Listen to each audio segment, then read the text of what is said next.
एक गृहस्थ आले, त्यांच्या मुलाला सोबत घेऊन आले होते. त्यांचा मुलगा 12वीला होता. म्हणाले, की त्यांचं स्वप्न होतं, की मुलाला टॉपच्या कॉलेजमधून कॉम्प्युटर सायन्स शिकवायचं.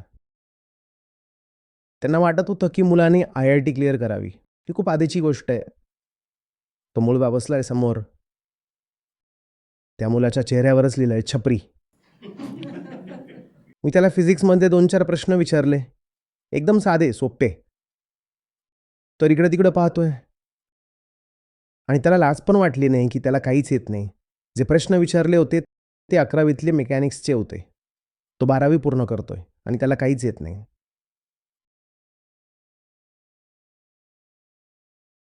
पण त्यांचं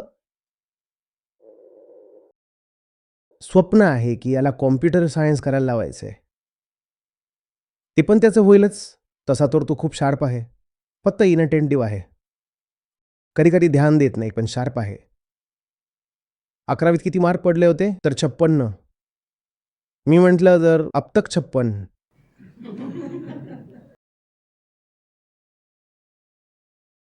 तर पुढे 56 बुक कसा मिळणार?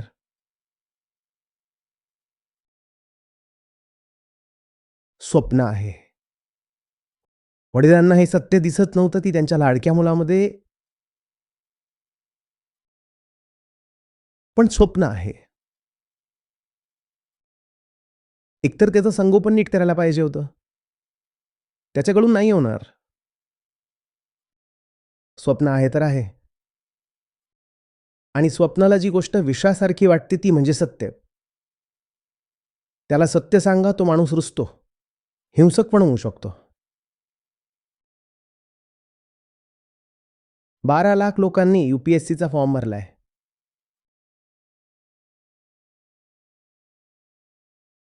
अंतिम यादीत 1000 जण सुद्धा निवडले जात नाहीत.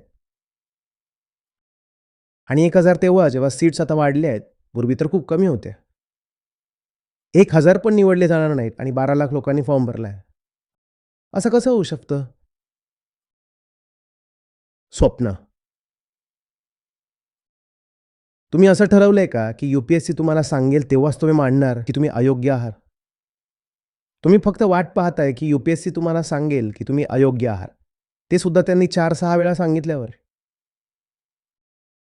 तुम्ही UPSCने येऊन घोषित करण्याची वाट पाहत आहात का, की तुम्ही नालायक आहात? त्यांनी 6 वेळा तुमच्या तोंडावर ओरडून सांगावं, शिव्या देऊन सांगावं. तेव्हाच तुम्हाला पटेल का, की तुमची लायकी नाही? तुम्हाला स्वतःला काही समजत नाहीये का? तुम्ही UPSCची प्रतीक्षा का करताय? तुम्ही स्वतःला पारखू शकत नाही का? तुमचं काही आत्मज्ञान आहे की नाही? जेव्हा दुसरा सांगेल, की तुम्ही अनफिट आहात, तेव्हाच तुम्ही मानणार का? स्वतः नाही पाहू शकत? चला, मला समजतं, की प्रयत्नांचं एक महत्त्व असतं. प्रयत्नांचं महत्त्व असतं तर 1000 जागा असतील आणि 10,000 लोकांनी फॉर्म भरले. जे थोडे खालच्या स्तरावर आहेत, त्यांना वाटलं असेल, की आपण प्रयत्न तर करू शकतो. 10,000 लोकं समजण्यासारखं आहे. 10 लाख नाही. 10 लाखांचा अर्थ हाच आहे, की तुम्ही पूर्णपणे बेशुद्ध स्वप्नात जगत आहात. याचा परिणाम म्हणजे आयुष्य उद्ध्वस्त, तारुण्य बरबाद, 6-8 वर्ष वाया जातात. 6-8 वर्षात जो यातून मुक्त होतो, तो नशीबवान. कारण आपली स्वप्न अशी असतात, की आपण आयुष्यभर त्यातून मुक्त होऊ शकत नाही. एका तरुण माणसाकडे तारुण्यात करण्यासारखं काहीच नाहीये का? तो म्हातारपणाच्या चिंतेने इतका त्रस्त आहे. हा प्रश्न पडायला हवा ना? तुमचं काहीही वय असो, तुम्ही विशीत-इशीत आहात. तुम्हाला म्हातारपणाचा विचार सुचतोच कसा? एक तरुण माणूस पेन्शनचा विचार का करतोय? तुम्हाला आजची आव्हानं पेलायची आहेत ना. तुम्हाला आज आयुष्य जगायचं आहे ना. तुम्हाला पेन्शनचा विचार का येतोय? मी जेव्हा IIMमध्ये प्लेसमेंट घेत होतो, तेव्हा माझ्याकडे सरकारी नोकरी होती. मी अकॅडमीमधून रजा घेऊन MBA करायला गेलो होतो. तिथं माझा इंटरव्ह्यू सुरू होता. त्यांनी माझा CV पाहिला आणि म्हणाले, की "तुम्ही क्वालिफाईड UPSC ऑफिसर आहात." मी म्हटलं, "हो."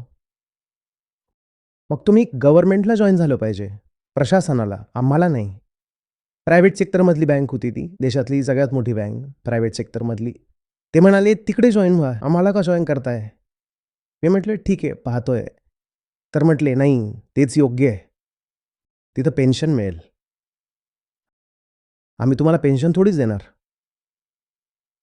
मला वाटलं, की तो विनोदप्रिय माणूस आहे, थट्टा करतोय, पण तो गंभीर होता.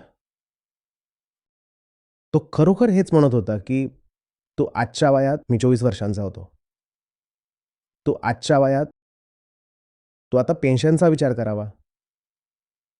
ही गोष्ट मला खूप रंजक वाटली, की 24व्या वर्षी मला सांगितलं जातंय, की सरकारी नोकरीच कर, कारण त्यात पेन्शन मिळते. मी म्हटलं, आजपासून पुढे 40 वर्षांबद्दल मी काय विचार करू? माझ्याकडे जगण्यासाठी आजचा दिवस आहे. आजची आव्हानं आहेत. अर्जुन कुरुक्षेत्रात उभा आहे. समोर सैन्य आहे. आणि तो म्हणतो, की 40 वर्षांनंतर काय होईल? केस पांढरे होतील. तेव्हा ॲडव्हान्समध्ये मेहंदी वगैरे खरेदी करून ठेवा. मी 40 वर्षानंतर केस कसे कलर करीन?